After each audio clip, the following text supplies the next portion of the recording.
میرا نام حریم ہے اور میں جہلم کے قریبی گاؤں احمد آباد میں رہتی تھی۔ والدہ کا بچپن میں ہی انتقال ہو گیا تھا اور مجھ سے بڑی بہن تھی جس نے ہمیشہ مجھے ماں بن کر پالا تھا۔ والد محترم نے بڑی بہن کو میٹرک تک تعلیم دلوائی تھی۔ بڑی بہن کی میٹرک کے بعد شادی ہو گئی تھی۔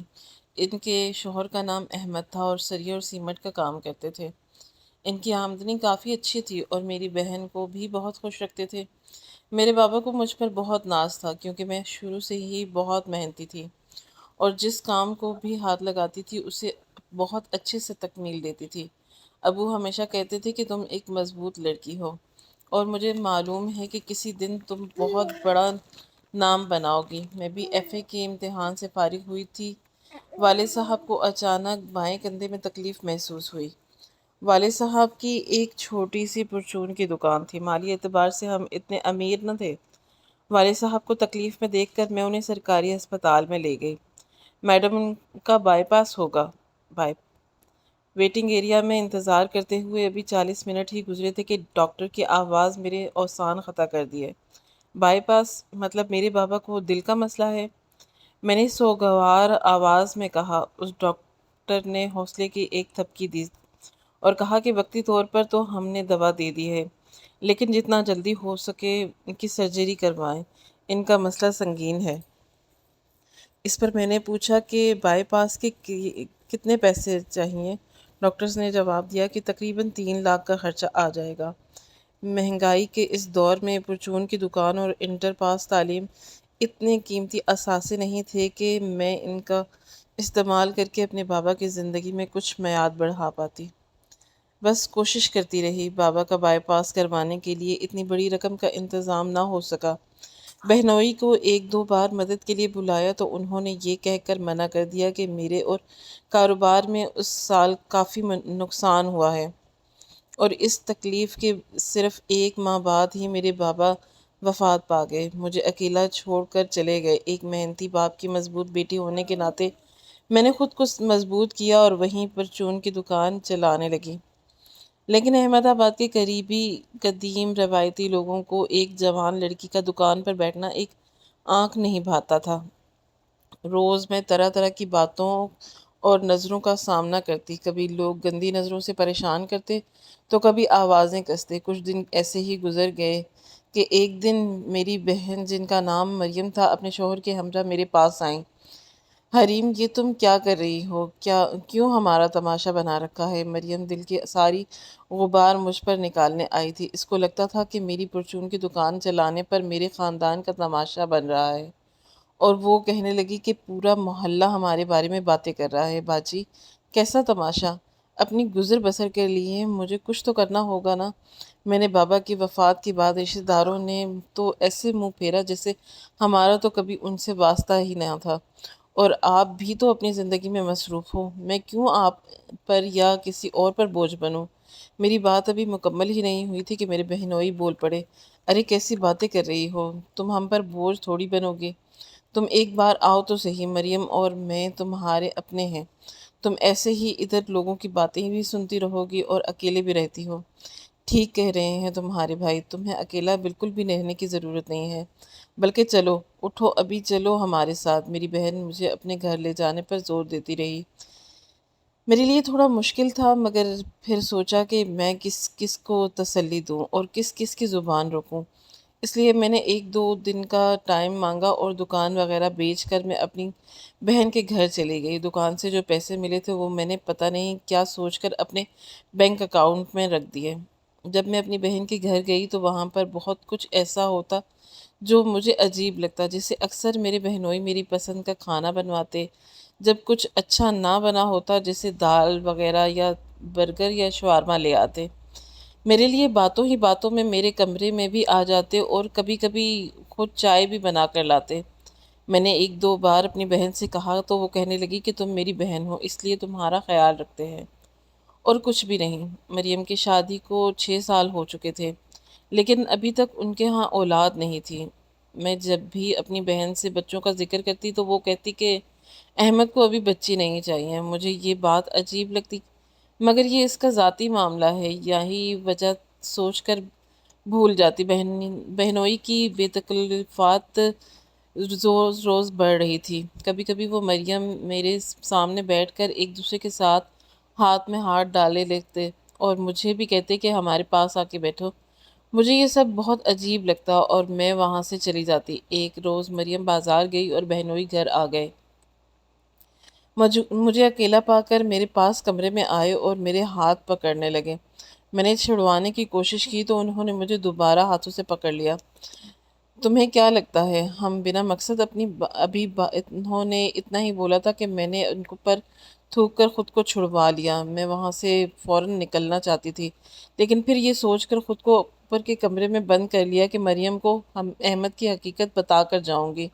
شام میں جب مریم آئی تو میں نے اس کو اوپر بلایا اور ساری کہانی بتائی۔ مریم نے مجھے حوصلہ دیا اور کہا کہ تم فکر نہ کرو، اس کو مزہ چکھائیں گے۔ مجھے بہن پر اعتماد تھا کیونکہ میں اس چیز کو مانتی تھی کہ کچھ بھی ہو جائے خون کے رشتے کبھی دھوکہ نہیں دیتے۔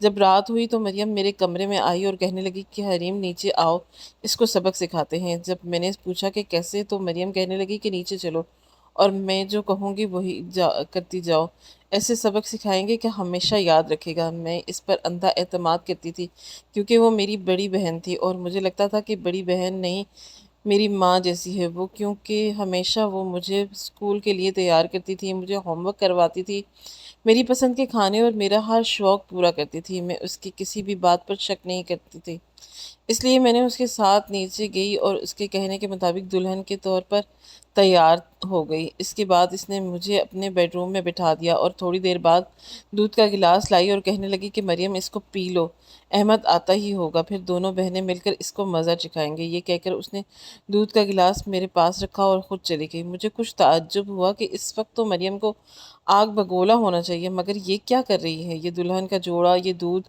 جیسے برے وقت سے پہلے گھبراہٹ ہوتی ہے، میں ایسی ہی گھبراہٹ محسوس کر رہی تھی۔ میری بہن اپنے شوہر کے ساتھ اندر آئی۔ اندر آتے ہی مریم کی نظر دودھ کے گلاس پر پڑی جو ابھی تک ویسے کا ویسا تھا۔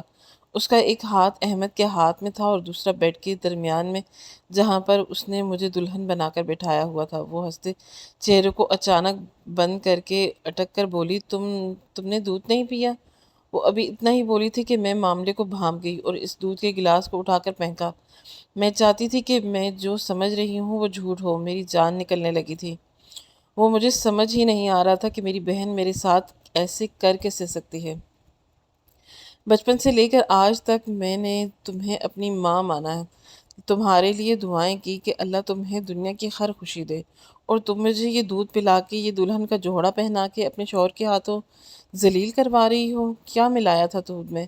میں غصے سے چیخ رہی تھی۔ مریم کے پاس شرمندگی کے علاوہ کچھ بھی نہیں تھا، مگر احمد ابھی بھی ہوس کا مارا ہوا تھا اور میرے قریب آنے لگا۔ میں نے اس سے پیچھے ہو رہی تھی اور وہ میری طرف آ رہا تھا۔ اسی دوران ساتھ ساتھ میں نے فون کو پیچھے ہاتھ میں پکڑ کر 15 پر کال بھی کر دی تھی اور اسپیکر آن کر رکھا تھا۔ اس نے میرے سر سے دوپٹہ اتارا۔ وہ کہتے ہیں نا کہ سالی آدھی گھر والی۔ مریم ابھی بھی شرمندگی سے سر جھکائے کھڑی تھی۔ احمد کے ہاتھ ابھی بھی میرے چہرے پر ہی تھے کہ میں اونچا اونچا بولنے لگی، ہاؤس نمبر 5، گلی نمبر 14، نصرت کالونی، احمد آباد۔ احمد کو لگ رہا تھا کہ میرا دماغ گھوم گیا ہے اور وہ کہے مار کر ہنسنے لگا، اور مریم شرمندگی سے چور ہو کر یہ سب تماشا دیکھ رہی تھی۔ صرف 5 منٹ گزرے اور دروازے پر بیل ہوئی۔ میں اب اطمینان میں تھی کیونکہ مجھے پتا تھا کہ اللہ نے میری مدد بھیج دی ہے۔ مریم ابھی بھی بت بن کر کھڑی تھی اور احمد بیل کی آواز سن کر گیٹ پر گیا۔ اس کے پیچھے میں نے بھی اپنی قمیض بازو سے پھاڑ لی۔ اتنے میں پولیس گھر کے اندر آ گئی اور میں نے ان کے سامنے جا کر کہا کہ یہ میرا بہنوئی ہے اور بہن میرے ساتھ زبردستی کر رہے تھے، ایک بار پہلے بھی غلط کام کرنے کی کوشش کی ہے۔ احمد کو فوراً گرفتار کر لیا گیا اور مریم کو بھی ساتھ لے جانے لگے۔ جاتے جاتے مریم رکی اور کہنے لگی کہ حریم ہو سکے تو مجھے معاف کر دینا، میں کبھی ماں نہیں بن سکتی اور میں احمد کو کسی سے بانٹ بھی نہیں سکتی تھی، بس اس لیے میں چاہتی تھی کہ تم سے بچہ ہو جاتا تو اس کا اتنا ہی کہنا تھا کہ میں نے اس کے منہ پر زوردار تھپڑ مارا۔ شرم آتی ہے مجھے تمہیں اپنی بہن کہتے ہوئے۔ ان دونوں کی وہاں سے جانے کے بعد میں اپنے گلے ٹھکانے کے بارے میں سوچنے لگی۔ مجھے معلوم تھا کہ ملکی قانون اتنا شفاف نہیں ہے کہ ایسے درندوں کو زیادہ دیر قید میں رکھ سکے۔ ویسے بھی وہ دولت مند تھے اور مجھے پتا تھا کہ جیل سے نکلتے ہی وہ مجھ سے بدلہ لینے آئیں گے۔ میں نے بہت سوچتے سمجھنے کے بعد جہلم شہر جانے کا فیصلہ کیا۔ شہر جا کر میں نے اکاؤنٹ سے وہ دکان والے پیسے نکالے اور ایک چھوٹی سی دکان کا ایڈوانس کرایہ دے کر وہاں رہنے لگی۔ مجھے سلائی کڑھائی آتی تھی اور کچھ پیسے ابھی بچے تھے جس سے میں نے تھوڑا سا سامان اور کپڑا لے کر ایک دو سوٹ تیار کیے۔ میرے سوٹ اتنے لوگوں نے پسند کیے کہ وہ درجن کے طرح لوگوں کے سوٹ بھی سینے لگی، اور کچھ اپنے ڈیزائن بھی ہوتے۔ شہر بھر کے امیر کبیر لوگ بھاری رقم دے کر مجھ سے وہ اپنی پسند کے ڈیزائن بنوانے لگے۔ دیکھتے ہی دیکھتے 1 سال کے عرصے میں میرا کپڑوں کا کام اچھا چلنے لگ گیا۔ دکان چھوٹی تھی مگر پکوان میٹھا، اور پھر بھی حریم کلاتھ ہاؤس کے نام سے میرا ایک برانڈ بن گیا۔ اس کے بعد میں نے بڑے پلازے میں ایک دکان لے لی اور میرا برانڈ روز بروز مقبول ہونے لگا۔ سارے عرصے میں میری بہن سے کوئی رابطہ نہ ہوا۔ پھر ایک دن میں بابا کی قبر پر فاتحہ کے لیے جب خانے کے بعد ابو کے گھر کی طرف سے گزر رہی تھی کہ گھر کے اندر سے کچھ آوازیں آئی۔ جب میں نے گھر کا دروازہ کھولا تو حیران رہ گئی۔ مریم ایک پرانی کالی چادر لیے ایک کالی سی دیچکی دھو رہی تھی۔ تم یہاں کیا کر رہی ہو اور یہ کیا حال بنایا ہوا ہے؟ احمد بھائی کہاں ہیں؟ بے شک میں نے اس کو اچھے وقت میں الوداع نہیں کیا تھا، لیکن کیا کرتی، خون کا رشتہ تھا، اس کو برے حالات میں دیکھا نہیں جا سکتا تھا، اس لیے اس کے حال کو پوچھنے کے لیے آ گئی۔ حریم میری بہن، شکر ہے کہ تم آ گئی، دیکھو تمہاری بہن کتنی اکیلی ہو گئی ہے۔ حریم مجھے معاف کر دو، میں نے تمہارے ساتھ بہت غلط کیا، میں اس کی باتوں میں آ گئی تھی۔ حریم میری پیاری بہن، وہ شرمندگی کے آنسو بہا رہی تھی۔ مجھے بھی اس پر پیار آیا اور اسے گلے لگا لیا۔ کہا کہ کوئی بات نہیں، چھوڑو سب، اور بتاؤ کہ کیا ہوا، اور تم جیل سے کب نکلی؟ اس پر مریم نے بتایا کہ احمد نے رشوت دے کر اگلے ہی دن ضمانت کروا لی تھی اور اس کو مجبور کرنا تھا کہ وہ حریم کو اس کام کے لیے منائے، اور جب پولیس نے چھوڑا تب حریم کو نہ پا کر احمد بالکل پاگل سا ہو گیا تھا اور روز مریم کو مارتا پیٹتا تھا کہ جہاں سے مرضی حریم کو لے کر آؤ۔ 2 سے 3 مہینے اس نے مار پیٹ برداشت کی اور پھر احمد کی یہ کہہ کر اپنے باپ کے گھر آئی کہ مریم کو لے کر واپس آؤں گی، اور اس نے مریم کو سب کے سامنے بانجھ کہہ کر دوسری شادی کر لی۔ اس کے بعد سے مریم ادھر ہی تھی، اپنے آبائی گھر قریب کے درباروں میں جا کر لنگر پکتا تھا، وہاں سے لے کر آ کر کبھی کبھار پڑوسن سے کھانا لے کر گزارا کر رہی تھی۔ اس پر حریم نے کہا کہ تمہیں اپنے خون کے رشتوں کی پہچان ہی نہیں تھی، اگر تم ایک بار مجھے ہلکا سا اشارہ بھی کر دیتی تو تمہیں اسی طرح بلیک میل کرتا ہے تو میں اس کو ایسا سبق سکھاتی کہ وہ زندگی بھر یاد رکھتا۔ اس کے بعد نے حریم کلاتھ ہاؤس کے بارے میں مریم کو بتایا اور اسے بھی اپنے ساتھ جہلم شہر لے کر آ گئی۔ مریم نے بھی بہن کے ساتھ مل کر کپڑے سینے اور خریدنے میں مدد کرنی شروع کر دی۔ اس کے بعد انہوں نے ایک برانڈ کا نام حریم اینڈ مریم کلاتھ ہاؤس رکھ لیا، اور ساتھ ساتھ حریم نے ایک اچھا وکیل کر کے مریم کے شوہر کو خلا کا نوٹس بھیجا۔ احمد کے ہاں ابھی تک اولاد نہیں ہوئی تھی اور اب وہ مالی اعتبار سے بھی پسماندہ ہو چکا تھا۔